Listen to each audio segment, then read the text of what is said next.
Minister. Well, my honourable friend is right. The task of rebuilding our country is a huge opportunity to give young people a brilliant career. And we're backing apprentices with a record £3 billion budget. And we're making sure companies who bid for major contracts commit to high-quality apprenticeships here in the United Kingdom. And, Mr. Speaker, we're creating 13,000 new opportunities for young people as plumbers, engineers and bricklayers, securing their future and rebuilding this country. We come to the Leader of the Opposition, Kemi Badenoch. Thank you, Mr. Speaker. And can I associate my side of the House with the Prime Minister's words on the horrific stabbing in North London yesterday, as well as the shooting in Canada? When he was Leader of the Opposition, the Prime Minister said, and I quote, "I never turn on my staff. When they make mistakes, I carry the can." What changed? Prime Minister. Well, Mr. Speaker, I've accepted responsibility and apologised for the mistakes that I made. But let me say this, Mr. Speaker. Morgan McSweeney helped me change our party and helped me win a landslide election victory, which delivered for them the smallest Tory party in over 100 years. And what's her great achievement? To make it even smaller. Kemi Badenoch.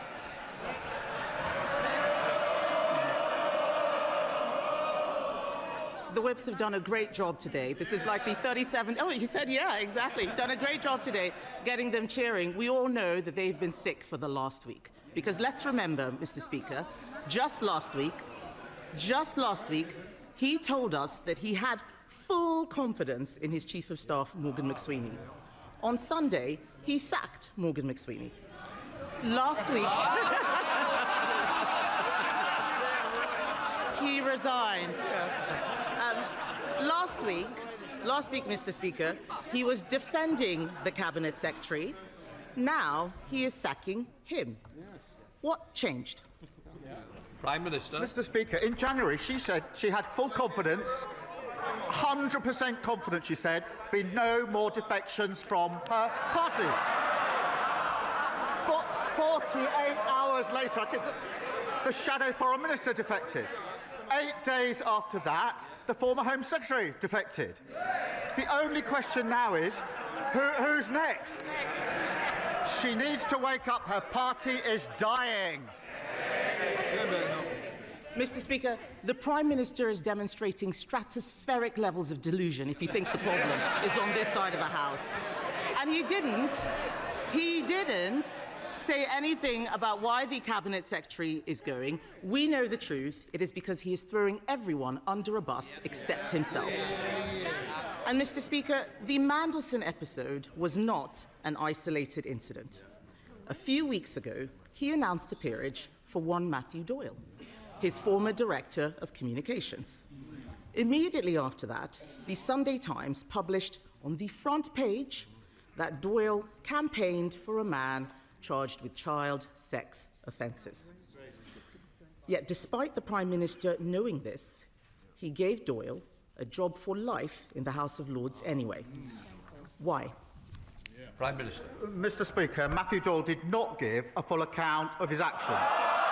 And on Monday, I promised my party and my country there would be change. And yesterday, I removed the whip from Matthew Doyle.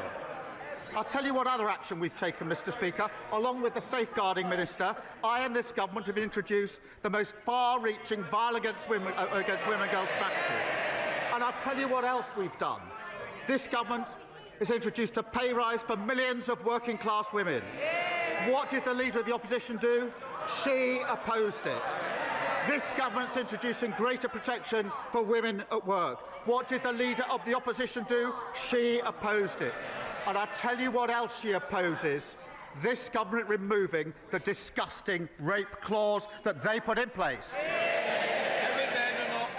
Mr. Speaker, the Prime Minister pretends not to know about Matthew Doyle. It was on the front page of the Sunday Times. He cannot explain why he gave this man a peerage, and I think they should be wondering why they're still cheering for him after that.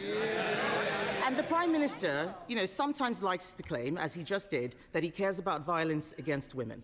The truth is, he only cares about the victims when he's trying to save his own skin. They can shake their heads. We saw it with grooming gangs. We saw it with Mandelson. And now we see it with Doyle. Isn't that what a former prosecutor would call an established pattern of behaviour?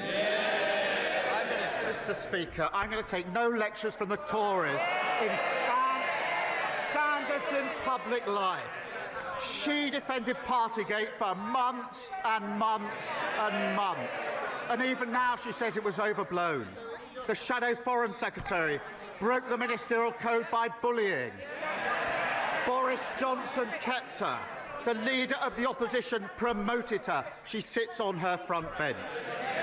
Her former Shadow Justice Secretary complained about not seeing enough white faces in Birmingham, and she was too weak to sack him for racism. Nobody buys it, Mr. Speaker. Not even the Labour women, because they know he always puts the Downing Street Boys Club first. And how dare he criticise us? We weren't the ones stuffing government with hypocrites and paedophile apologists. He can't build a team, Mr. Speaker. He has no plan. He can't even run his own office, let alone the country. He is now dealing with a new scandal of appointing someone who campaigned for a man convicted of having indecent pictures of girls as young as 10. Isn't the Prime Minister ashamed that that will be his legacy? Prime Minister. Mr. Speaker, my legacy is changing my party and winning a general election. And I'll tell you this, I kicked my former leader out of my party. Her former leader, Liz Truss, broke the economy and has descended into bonkers conspiracy theories. I kicked her out of Parliament. She's too weak to kick her out of their party. Kemi Badenoch. Mr. Speaker, he hasn't apologised for appointing Matthew Doyle because he won't take responsibility. He never does, and they know it. The Prime Minister is now telling everyone that he's never lost a fight. It's because he won't step into the ring. He's never lost a fight. He's walked away from welfare reform. He won't stand up to the unions. He won't stand up to China. He can't even stand up to Mauritius. Mr. Speaker, he's had 3 cabinet secretaries, 4 chiefs of staff, 5 director of communications in just 18 months. And now he is mired in yet another scandal. Does he ever look in the mirror and ask himself, is the real problem staring him in the face? Mr. Speaker, I delivered a landslide victory for our government. Only 4 people have ever led the Labour Party to victory in a general election. I am one of them. And she talks about numbers. Let us remember, Mr. Speaker, 5 Prime Ministers, 7 Chancellors, 8 Home Secretaries, 8 Foreign Secretaries, 16 Housing Secretaries, all completely useless, all failed Britain, and this Prime Minister's clearing up the mess. She comes here every week desperately fighting to save her dying party. I'm fighting to change our country. Interest rates down. Inflation down, waiting lists down, child poverty down, and I'll tell you another thing's down, the number of Tory MPs.